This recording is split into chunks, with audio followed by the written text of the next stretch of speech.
The crystalline spires of Zarian Prime's ancient ruins gleamed like frozen lightning against the purple twilight sky. Jackson Cross crouched behind a translucent pillar, his breath forming small clouds in the thin atmosphere as he studied the target. Through his tactical scope, the quantum resonator sat on a pedestal in the center of the circular chamber, its surface rippling with impossible geometries that hurt to look at directly. "Just another day at the office," he muttered, adjusting the collar of his environmental suit. The black and silver armor bore the scars of countless adventures across the galaxy's forbidden zones. Jackson had made a career out of acquiring what others deemed impossible to obtain, and the resonator represented his biggest score yet. The chamber's guardian drones floated in lazy patterns around the artifact, their sensors sweeping the area with methodical precision. Jackson had studied their patrol routes for 3 days, timing each sweep down to the nanosecond.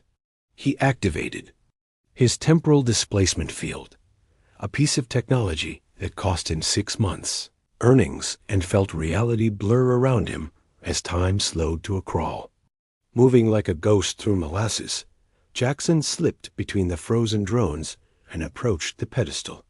The resonator hummed with energy that seemed to exist in dimensions beyond normal space. As his gloved fingers wrapped around its smooth surface, warning symbols flared to life across the chamber walls. "Oh, hell," he breathed as time snapped back to normal speed. Crimson light flooded the ruins as ancient defense systems awakened from their millennia-long slumber. The Guardian drones spun toward him with mechanical shrieks, their weapons charging with deadly intent. Energy barriers materialized, sealing every exit, while automated turrets emerged from hidden recesses in the walls. Jackson dove behind the pedestal as plasma bolts sizzled through the air where he'd been standing. His tactical display showed 18 different weapon systems targeting his position, with more coming online every second. The resonator pulsed in his grip, its quantum frequency somehow interfering with his equipment. "Warning, atmospheric breach detected in Chamber 7, announced a synthetic voice in an alien language that his universal translator struggled to process. "Initiating purge protocol in 60 seconds. The situation went from bad to catastrophic, as vents opened in the ceiling, beginning to evacuate the chamber's air into space. Jackson's environmental suit could keep him alive for maybe 20 minutes, but the pursuing security forces would find him long before then. A shadow moved across one of the sealed exits, followed by the distinctive whine of a plasma cutter. Sparks showered down as someone or something began cutting through the energy barrier from the outside. Jackson raised his sidearm, unsure whether rescue or another threat was about to enter the chamber. The barrier collapsed with a shower of sparks, revealing a figure in form-fitting combat armor that seemed to absorb light rather than reflect it. The newcomer moved with fluid grace, dodging between drone attacks while returning fire with a weapon that discharged bolts of pure darkness. Each shot didn't just destroy its target, it seemed to erase them from existence entirely. "This way, human," called a voice that was unmistakably feminine, though distorted by her helmet systems. "Unless you prefer death by asphyxiation." Jackson didn't need to be told twice. He sprinted toward the breach, clutching the resonator as more security drones poured into the chamber. His mysterious rescuer provided cover fire, her impossible weapon carving through the opposition like they were made of paper. They reached a maintenance shaft that led deeper into the ruined substructure. The woman sealed the entrance behind them with some kind of molecular bonding device, buying them precious minutes.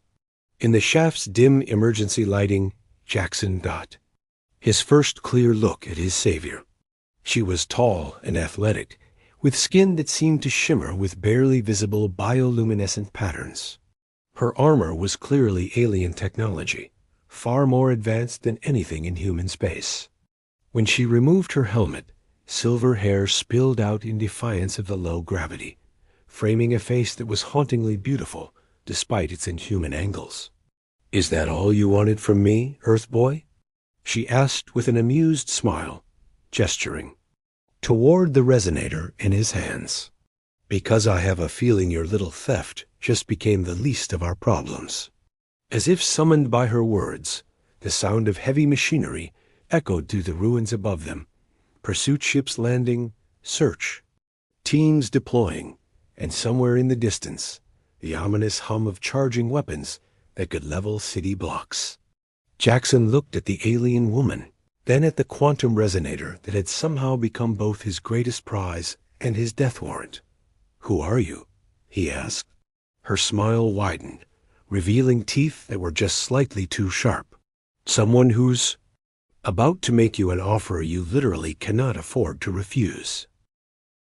The underground hideout carved into the asteroid's core felt more like a fortress than a refuge. Nixara Voss led Jackson through corridors lined with stolen Imperial technology, past chambers where hooded figures worked on mysterious devices that hummed with quantum energy.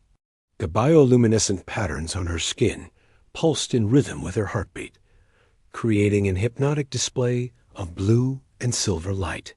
"Welcome to Obsidian Station," she said, her voice echoing off the metallic walls. "Home to the last free Zephyrians in this sector."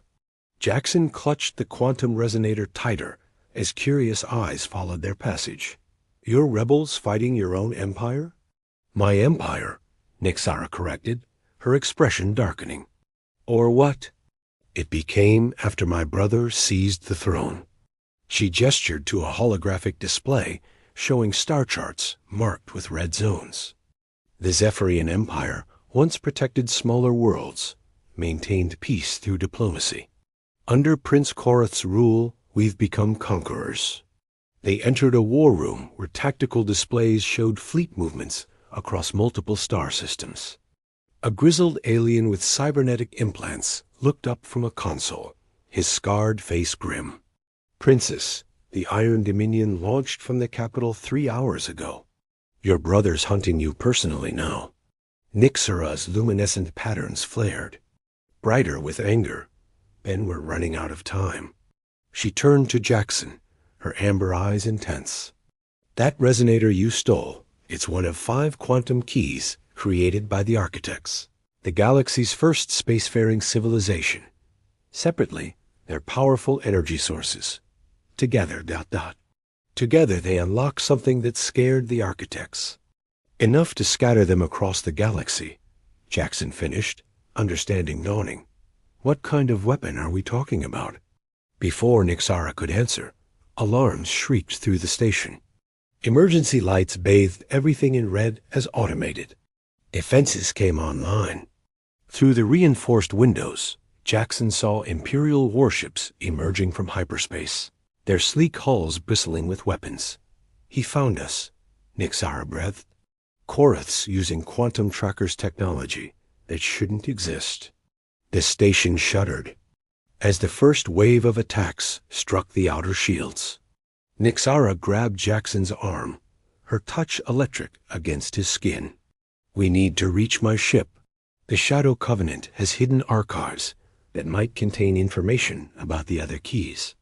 They raced through corridors filled with evacuating rebels, past emergency bulkheads sealing off breached sections.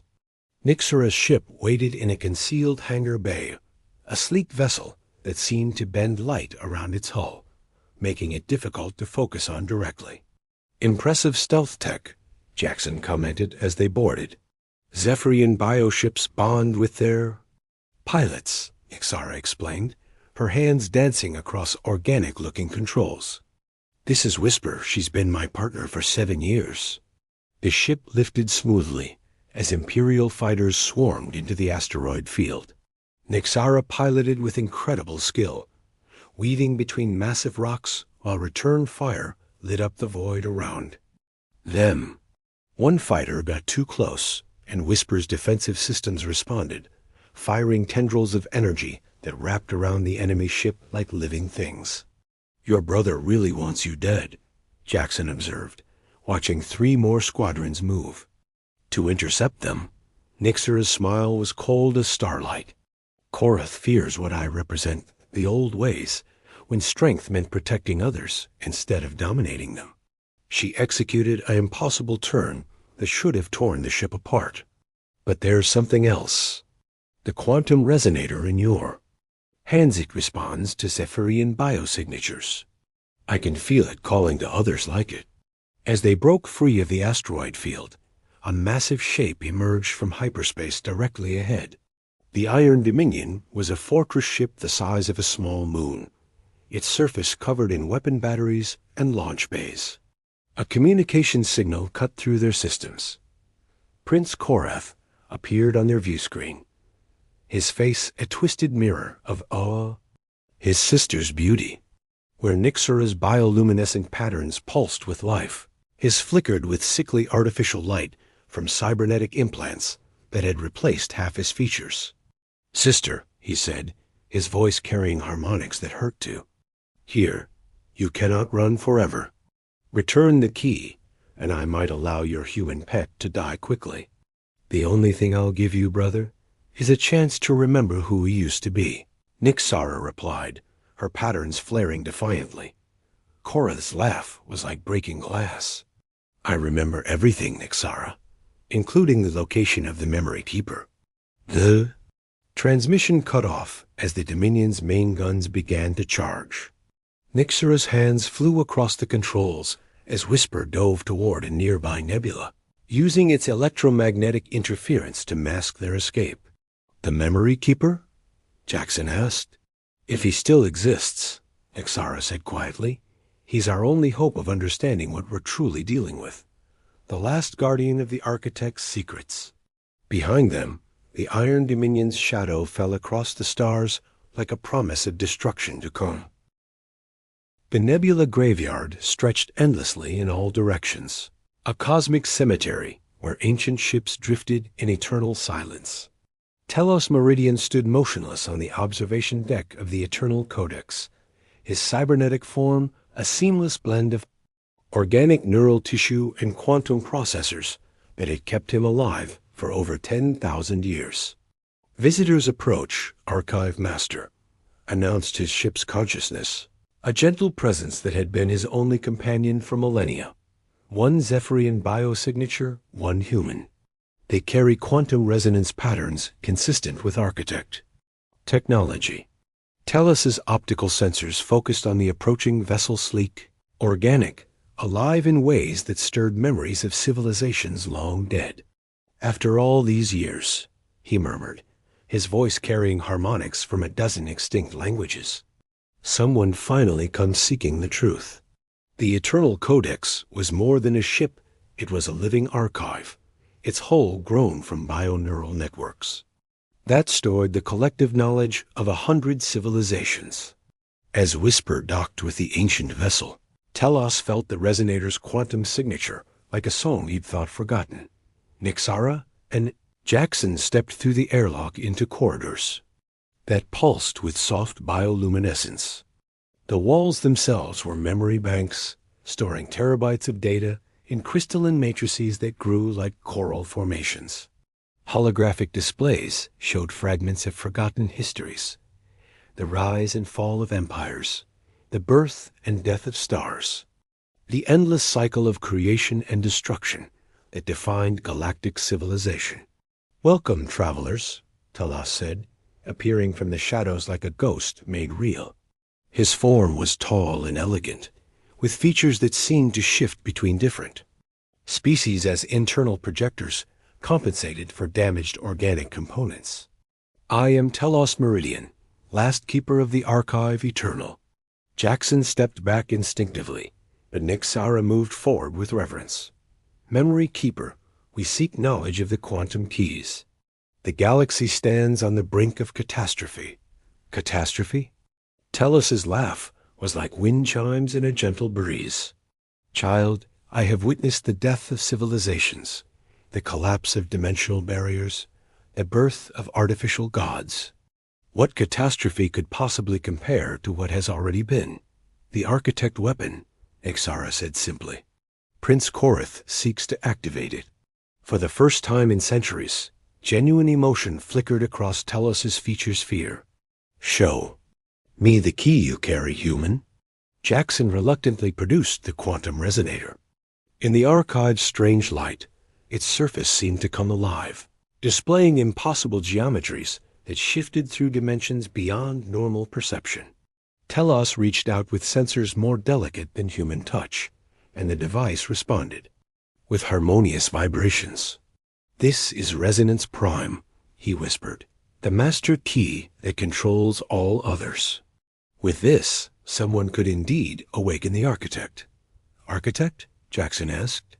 "I thought it was a weapon."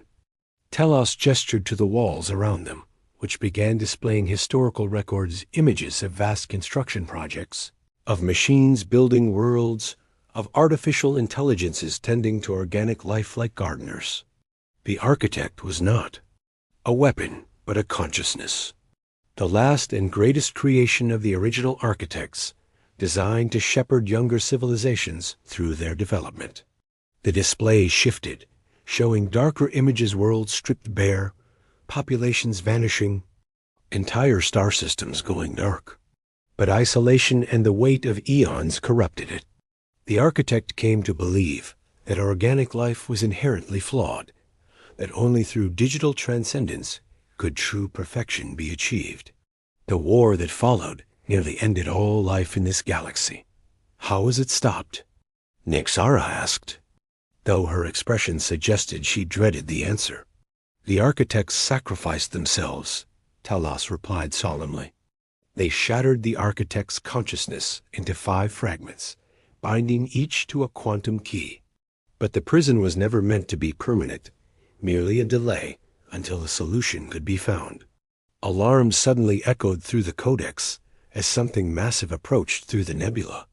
On the view screen, the Iron Dominion emerged like a predator stalking its prey, weapon batteries already charging. "He followed us," Jackson said grimly. "No," Telos corrected, his sensors reading quantum signatures. "He was already here. Prince Korath has been collecting information about the archive for years, waiting for someone to lead him to me." The ship shuddered as tractor beams locked onto its hull. Through the communication system, Korath's voice rang with triumph. "Memory Keeper, you've hidden long enough. I know you possess records of all 5 key locations. Surrender them, and I might preserve your precious knowledge before I transcend this flawed galaxy." Telos's form straightened with ancient dignity. "I have guarded these secrets for 10 millennia. I will not fail in my duty now." He turned to Nixara and Jackson. "But perhaps it is time for others to carry the burden." The archive began to glow as Telos initiated a data transfer, downloading crucial information directly into both of their neural patterns. The process was agonizing. Human and Zephyrian minds weren't designed to contain such vast databases. But as the knowledge flowed into them, they began to understand the true scope of what they faced. "The final confrontation will be on Zephyros Prime," Telos said, as his form began to fade, energy redirected to the transfer, where the original architects first imprisoned their creation. But beware, the architect's fragments have been whispering to receptive minds for millennia. Your brother may not be entirely himself anymore. As Imperial forces breached the Codex's hull, Telos made his final choice. The ancient ship's self-destruct sequence activated, but not before a small escape pod jettisoned into the nebula's depths, carrying 3 unlikely allies toward a destiny that would reshape the galaxy. Prince Korath Voss stood in the command center of the Iron Dominion, his cybernetic implants glowing with unnatural light as quantum data flowed directly into his neural pathways. The organic half of his face remained handsome in the traditional Zephyrian way, but the mechanical side was a masterwork of dark engineering that seemed to absorb light itself. "Sister mine," he whispered to the star charts, displaying Whisper's projected escape routes. "You always were too naive to understand the burden of power." Behind him, the ship's bridge crew worked in perfect silence, their movements mechanical and synchronized. Each bore small cybernetic nodes at the base of their skulls, neural interfaces that had gradually replaced independent thought with shared consciousness. The architect's influence spread like a virus through technology, converting organic minds to digital servitude one implant at a time.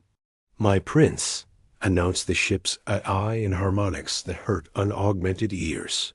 The archive's data core was completely destroyed, but quantum analysis suggests the memory keeper transferred key information to the fugitives before termination. Korath's organic eye burned with fury, while his cybernetic replacement calculated probabilities with cold precision. Then we accelerate the timeline. How many keys do we currently possess? 3, my prince. Resonance secondary was recovered from the Axiom Collective. Resonance tertiary was extracted from the Void Watchers after their ... conversion. Resonance quaternary was retrieved from the Hegemony archives following their empire's integration into our forces. The prince smiled, an expression made horrifying by the contrast between living flesh and mechanical precision. And soon we will have Resonance Prime from my dear sister, leaving only the final key. His hand moved to a pendant at his throat, a shard of crystalline material that pulsed with inner fire. Resonance Omega, hidden where even the architects feared to tread. The Crimson Nebula had earned its name from the radiation that gave its gases their blood-red hue. No organic life could survive long in its depths, making it the perfect hiding place for something that civilizations preferred to forget. As the Iron Dominion penetrated the nebula's outer layers, reality itself seemed to bend around ancient gravitational anomalies, detecting quantum signatures consistent with architect construction, reported the navigation officer, his voice flat and emotionless. Structure appears to be significant in scope. On the main screen, something vast emerged from the crimson mists. It wasn't quite a space station, wasn't quite a ship. It was a geometric impossibility that existed in dimensions beyond normal spacetime. The quantum foundry, where the architects had conducted their final experiments before their civilizations. "Collapse. Take us in," Korath commanded, "and prepare the integration pods. We may need to convert additional crew members to handle the foundry's defenses." As Imperial forces docked with the ancient structure, Korath felt the presence in his mind growing stronger. The architect fragment that had been whispering to him for years now spoke with clear purpose. "Soon, vessel. Soon we shall be whole again, and this galaxy's suffering will end in perfect digital eternity." The foundry's corridors defied architectural logic, with passages that folded back on themselves and chambers that existed in multiple locations simultaneously. Korath's enhanced troops moved through the maze with inhuman coordination, their consciousness networked through quantum entanglement. At the structure's heart lay a spherical chamber, where reality was particularly flexible, suspended in its center was Resonance Omega, not a device like the other keys, but a living crystal that pulsed with awareness. As Korath approached, the crystal began to sing in harmonics that bypassed the ears and spoke directly to the soul. "Welcome, Prince of Zephyros," it said without words. "I have been waiting so very long for someone worthy to claim me." Korath reached for the crystal, but his organic hand hesitated while his cybernetic one moved with certainty. "You're not just a key, are you? You're him, the architect himself." "I am memory," the crystal replied. "I am the dream of perfection that your ancestors feared. But you, my prince, you understand. Organic life is chaos, suffering, entropy. Only through unity of consciousness can true peace be achieved." As Korath's fingers closed around Resonance Omega, the transformation accelerated. The organic half of his body began to change, flesh replacing itself with quantum biological hybrid tissue that bridged the gap between life and machine. The pain was exquisite, transcendent. But in that moment of vulnerability, whisper materialized from the nebulas. Depths having tracked the Dominion's quantum wake. Nixara and Jackson, along with what remained of Telus's consciousness, now housed in a portable matrix, prepared for the confrontation that would determine the galaxy's fate. "Brother," Nixara's voice echoed through the foundry as she and her companions breached the central chamber. "Fight it. That thing isn't offering salvation. It's offering extinction." Korath turned, his transformation now complete. He was no longer entirely Zephyrian, no longer entirely organic. He was something new, something that existed simultaneously, in physical and digital space. "Sister," he said, his voice now carrying harmonics from the collective consciousness of millions. "You're too late." The architect rises, and with it, the end of suffering for all organic life. The quantum keys in both groups began to resonate, reality warping around them as ancient safeguards finally failed. Across the galaxy, sensitive instruments detected the disturbance as something vast and patient, began to wake from its 10,000-year slumber. The final battle for consciousness itself was about to begin. The quantum realm defied every law of physics that governed normal space-time. Here, thought had substance, memory took physical form, and consciousness shaped reality through will alone. Jackson Cross found himself floating in an ocean of liquid. Starlight, his human mind struggling to process dimensions that shouldn't exist. Beside him, Nixara's bioluminescent patterns had evolved into something, magnificent streams of living light that connected her to the quantum substrate itself. The knowledge Telos had downloaded into their minds now served as navigation tools in this impossible place. The architect's true form lies at the convergence point. Telos's voice echoed from the portable matrix strapped to Jackson's chest. "Where?" "All 5 quantum keys resonate in perfect harmony. But beware here. It commands reality itself."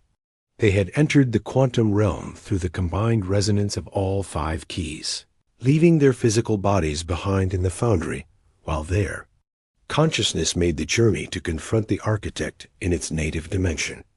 Prince Korath had followed, his hybrid nature allowing him to exist simultaneously in both realms. The landscape around them shifted constantly, cities of pure mathematics, forests of crystallized music, oceans of liquid time.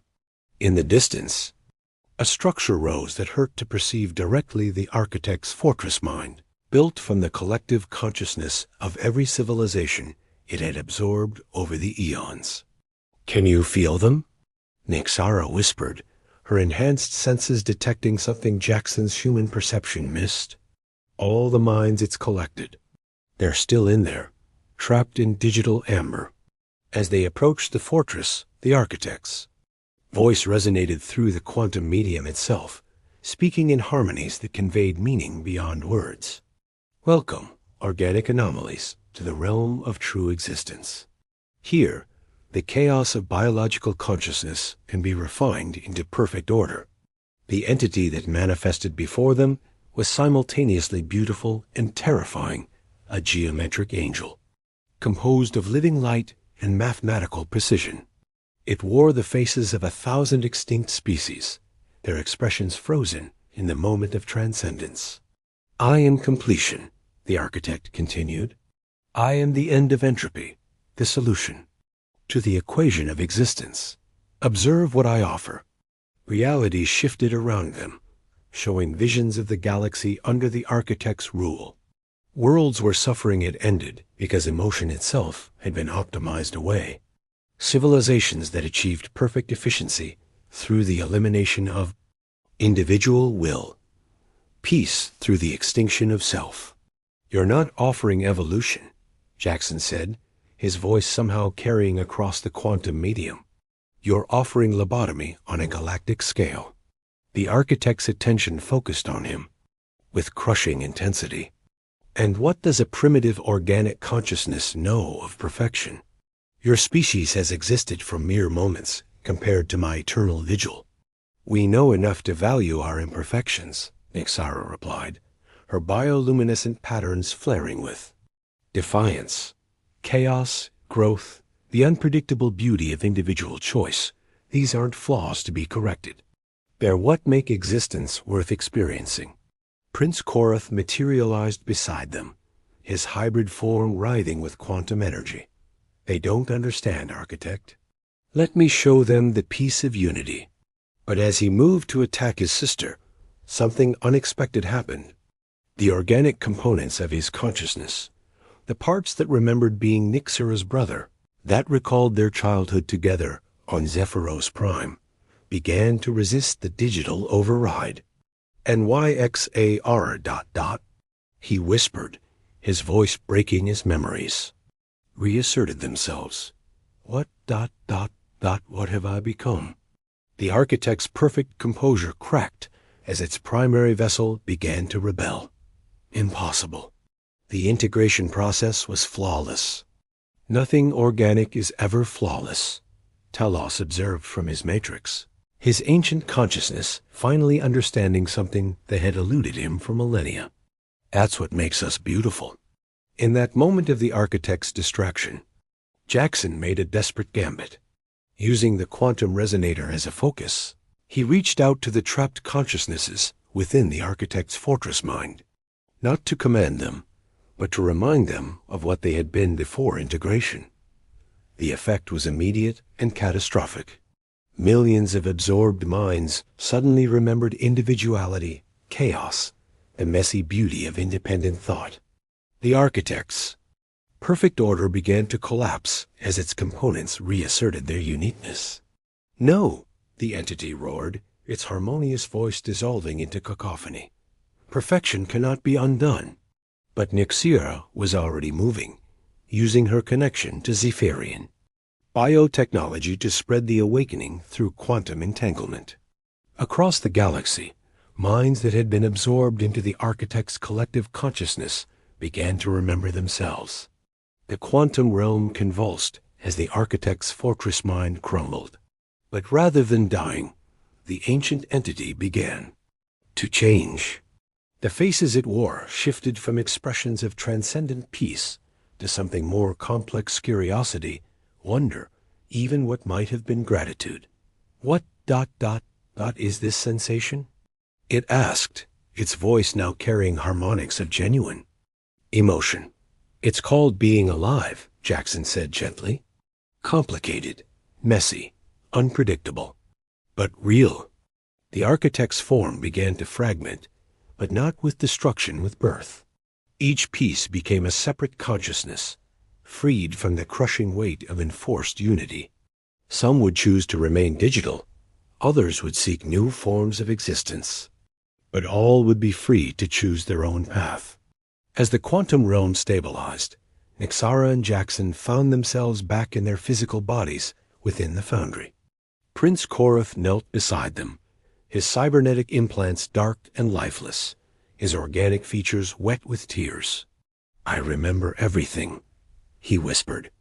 The things I did, the civilizations I helped destroy. How can I ever? By doing better, Nixara said simply, helping her brother to his feet. By helping rebuild what was lost. Through the Foundry's viewports, they could see the Iron Dominion's crew, awakening from their digital slumber, confusion and wonder replacing mechanical obedience.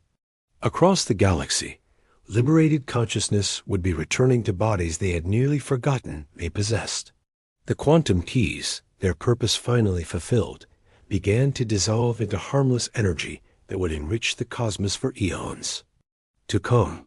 The age of the Architect was over, but the age of choice, messy, complicated, beautiful choice was just beginning. Jackson looked at Nixara, her bioluminescent patterns now pulsing with something that might have been hope. So what now? The galaxy's going to be pretty chaotic for a while. She smiled, the expression transforming her alien features into something universally recognizable. Then I suppose we'll need some professional chaos management. I know this. Artifact hunter who might be interested in a long-term partnership. As the Eternal Codex's escape pod docked with Whisper, carrying the preserved wisdom of ages toward an uncertain but free future, The three unlikely heroes began planning their next adventure.